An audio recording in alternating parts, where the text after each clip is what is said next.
Dave, Dave covered enough.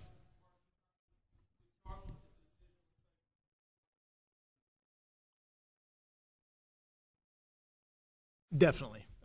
He's a guy that'll be everywhere. I think just as a general kind of his mindset, I think, he considers himself a little bit more of a naturally offensive player. But again, as we talked about a little earlier, he's just too gifted to not be everywhere. Obviously, including his special teams as a returner, as a cover guy, and the defense is still trying to fight for him.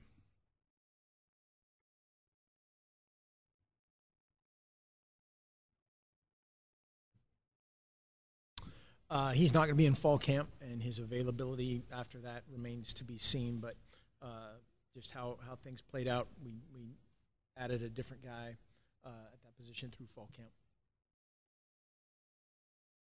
Expect to be back for spring. Don't put those kind of timetables on things.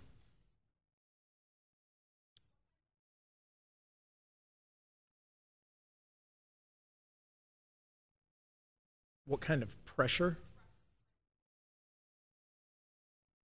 Well, that it'll be just dispersed through the rest of the guys of guys that you kind of go into fall camp of they're going to be X% receiver and Y% tailback. You just kind of fiddle with those percentages a little bit, and we have a number of guys in that boat. Obviously, Byron Marshall's the natural guy that everybody would think about, 1,000-yard rusher, 1,000-yard receiver, excuse me. Then you've got a few other guys that have played that kind of all-purpose back role, and we'll just experiment like heck in fall camp, just as we would have before. We're not going to get into that. I mean, I understand the question, but there's a lot of things that go on in a situation like this that are, kind of measurable and immeasurable.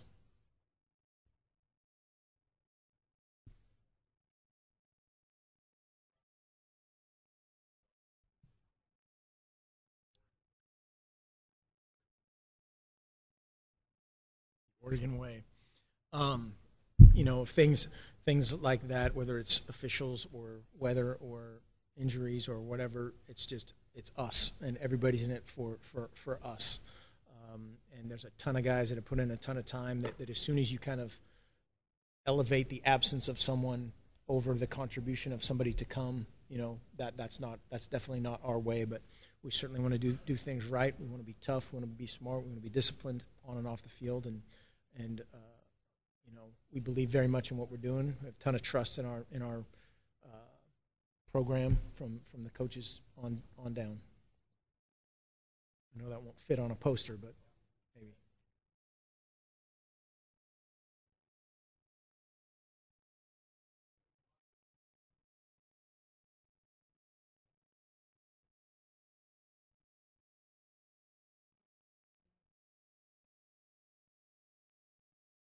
Absolutely, yeah. We are constantly tweaking.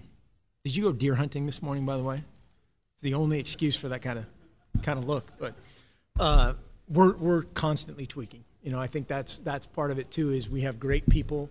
We believe very much in our process, and then our process is always kind of in an evolutionary state of why do we do something? Why is this guy going to fit that role? How do we make this work with the next kind of wave of whoever? Why do we lift the way we do? Why do we eat the way we do? All the things we're constantly churning up the best, and that's we want to support our guys in the best way we possibly can.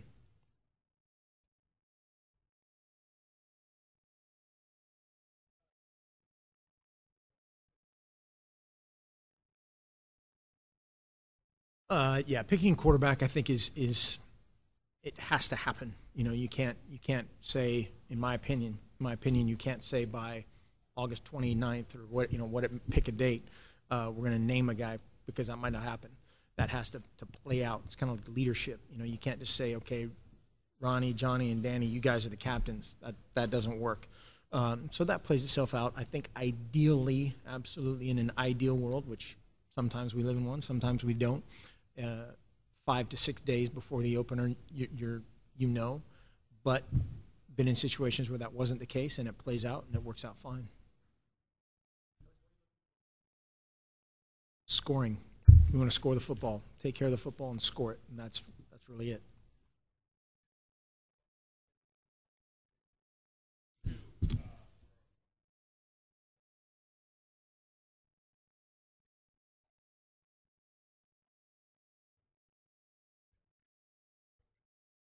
I don't have a crystal ball, and that, I think has, again, going back to Matt's question, it has to play itself out. If that is decided in a week, if that's decided in 2 months, then it's decided. But you can't put a time frame on it, in my opinion.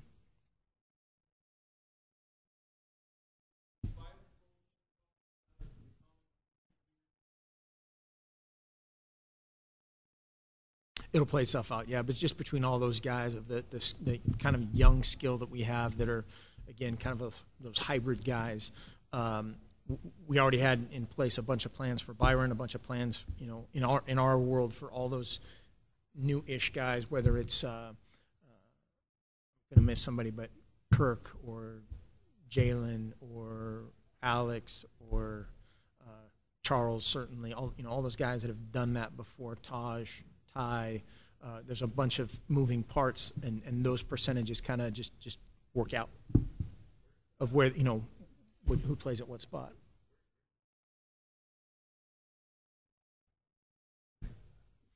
Yeah, he's fine. All full go.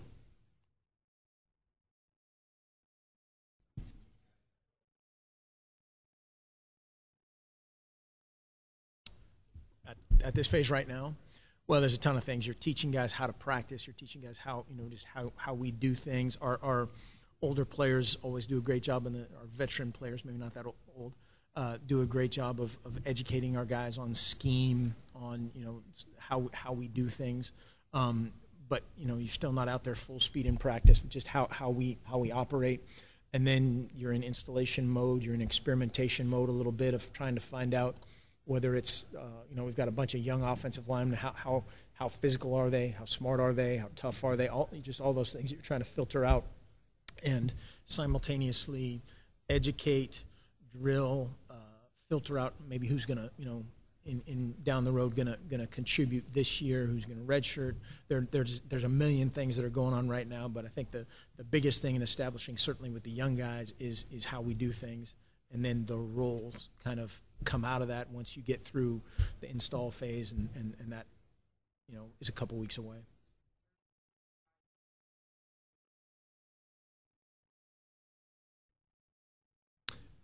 Correct. Yep. Yeah. That's another guy that just didn't have a clearly defined role after the spring, and that's fine. But trying to squeeze something out of that for sure. He's a talented guy. I mean, he's a fast guy that brings a lot to the table, and he just needs to be a little bit more consistent at one spot. He's going to move around.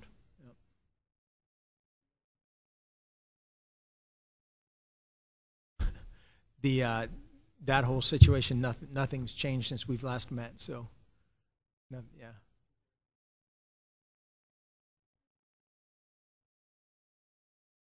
Just again, that's there's nothing that's changed in that regard since we talked last.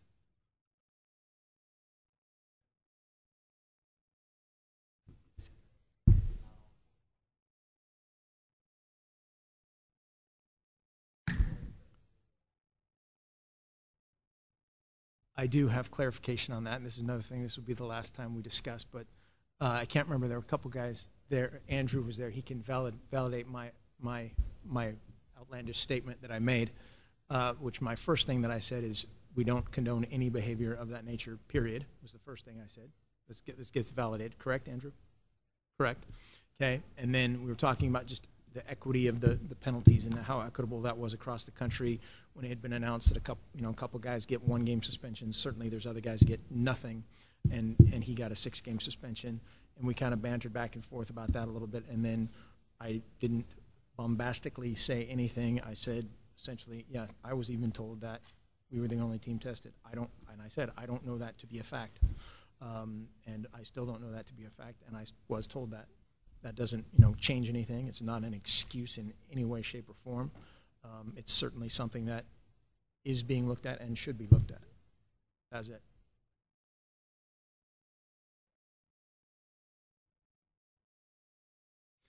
We'll see. You know, today's kind of it's an unfair situation for you guys and for me, because literally the only thing we do this morning is a walkthrough. We meet, we talk, you know, and do all that stuff. He looks fantastic in his uniform. He looked great in his practice jersey, and he looks like a fast guy. But, you know, he's such a tough dude, and I have no doubts that he's going to do everything he can. He has done everything he can over the summer to put himself in a situation to be back out there.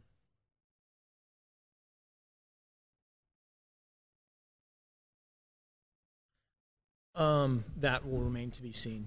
Yeah, I think, I don't know if you were here, but we already talked about that. He won't be here for fall camp, and we'll go from there.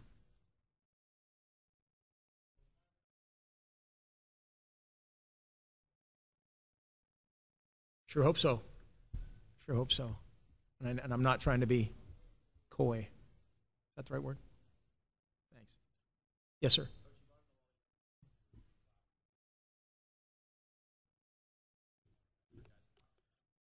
That's one of those things, yeah, that kind of plays out again. Ideally, the hardest part with that is you see guys for maybe 2 weeks, and when we want them to make a ton of mistakes, we want them to make a million mistakes. We try to make different mistakes, but we try to then we try to pull out our crystal ball and go, okay, in 6 weeks, what's this guy going to look like? In 7, 8, 9 weeks down the road, you know, the natural wear and tear of the season, you need some guys to step in, and the worst thing that you can do is have that uncertainty. You know, we try to be very definitive in a fall camp of going, we're playing this guy, period, and then playing him substantially. You know, getting down to week 8, week 9 and going, oh crap, we need, you know, this spot or that spot or whatever. That's just unfair for everybody. So we try to do that as best as possible up front. There's a ton of very talented guys where that is, or that's offense or defense or special teams, you know, is a place where they can have some instant impact. We'll see.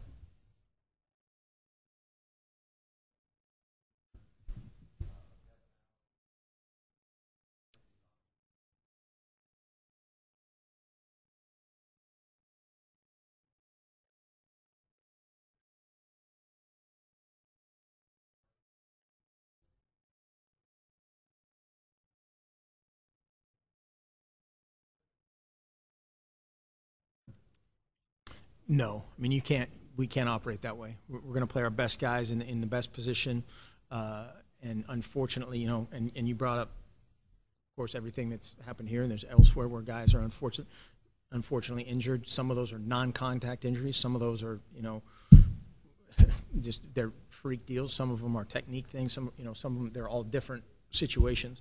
But we're going to play the best guys, because, you know, you'll also notice that, you know, some of the examples that you made of when it's a contact, there was a pretty good player that was making the contact on the other side. And so you've got to, you know, your X against their O, and we're going to try to get the best X's out there we can.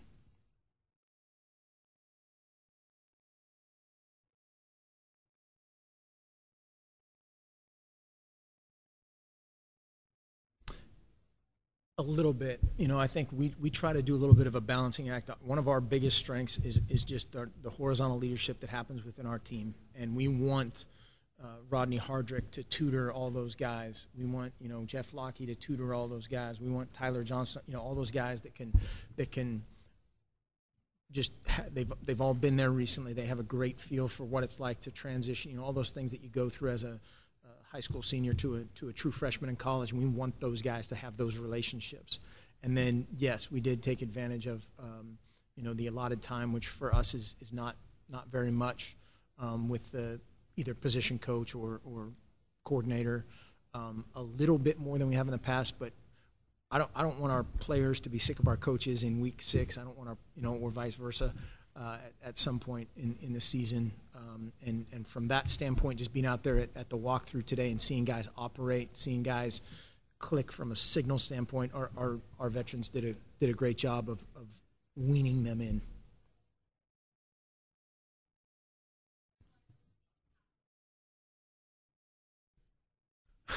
Well, there's a million things. I mean, we want to play fast and free, and we got to get to that at some point. The young guys, we talked about this last night as a team, is they're so concerned about being perfect.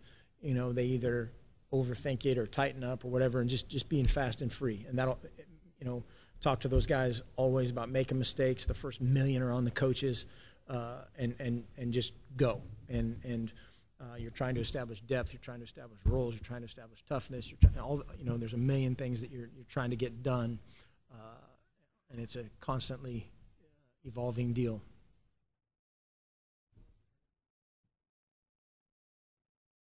I'm sorry, chemistry? Is that what you said? Okay.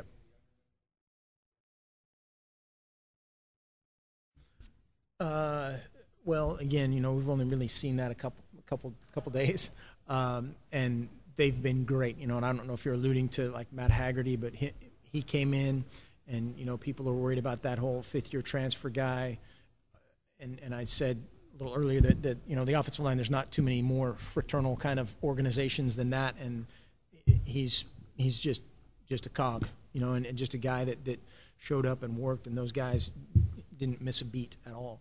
And so from that standpoint, that's been great. And then, we'll see from here on out. Got a bunch of great competition going on there, I think, too, throughout fall camp. Yeah, Joe's a guy similar to kind of how I was talking about Royce a couple weeks ago, just of a quieter guy that we're kind of asked to come out of his shell, a guy that plays big, plays loud. He knows what to do. He's a great leader from just a straight, stone-cold work ethic, blue-collar kind of standpoint, and just to affect some more people with being vocal, asking more from him in that way.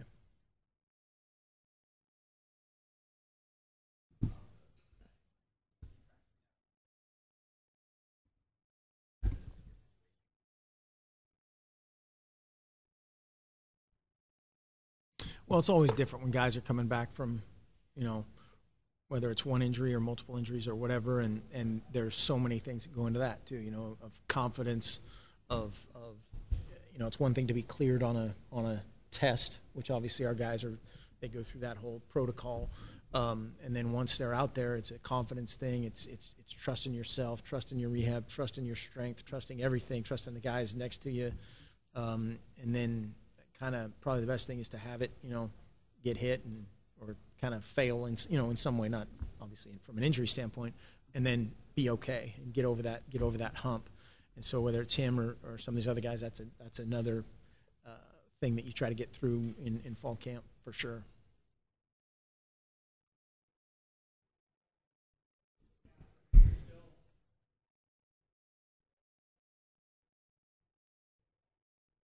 I didn't hear the first part of that. Did he? Oh, my comfort level. Okay. Hopefully we can keep the staff together for forever. That's my hope. These guys are awesome, just awesome guys to be around. They bring in the right type of players that want to represent our program, represent our community, our university, and my comfort level is very, very low. So that'll keep us, hopefully, going back to the other thing about we're constantly changing, constantly trying to improve ourselves, me first and foremost, our staff, our players, our strength, everything we do, we're trying to get better. And so you're never comfortable. You're just, word we talk about, you're trying to ascend in a lot of ways.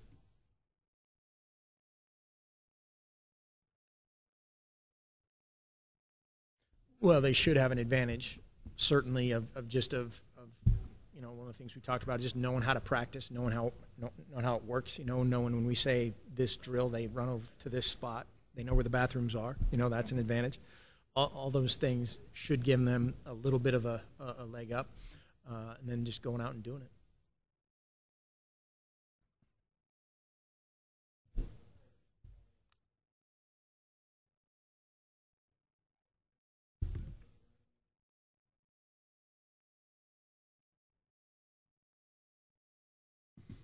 Yeah, I think just whenever you're replacing any of those guys, whether it's somebody replacing Ifo or somebody replacing Hronis or somebody, be yourself, and all those other guys have to have to ratchet things up a little bit better, and our coaching staff has to make up for all my shortcomings, and they do their job a little bit better, and hopefully we'll be all right.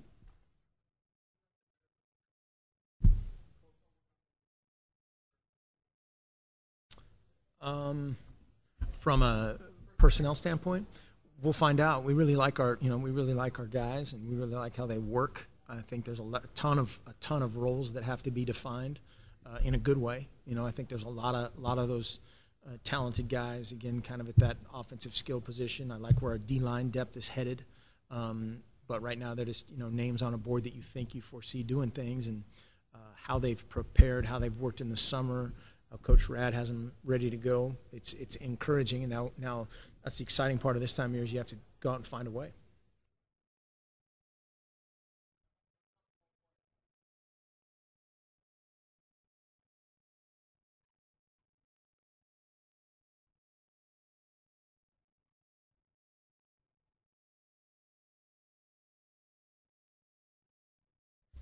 Yeah, it's just, Jeff's he's a great dude, universally kind of loved guy, and that it's just so weird in college football right now. As soon as somebody's named the starter, and no offense, but every reporter, what's that first question? You go to the backup, go, where are you transferring? It's like it's just assumed, and that's weird. And so I think it says a ton about him that to fight through this, and he knew he was sitting behind a pretty good player, and they had a great relationship. They were really close, and I think there's a lot to be said for that.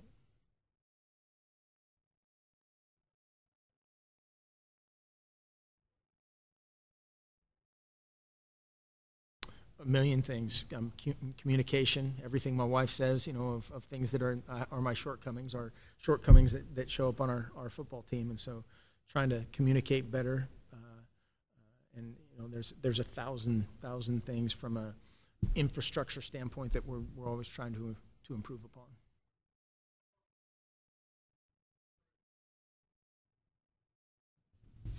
All right, thanks.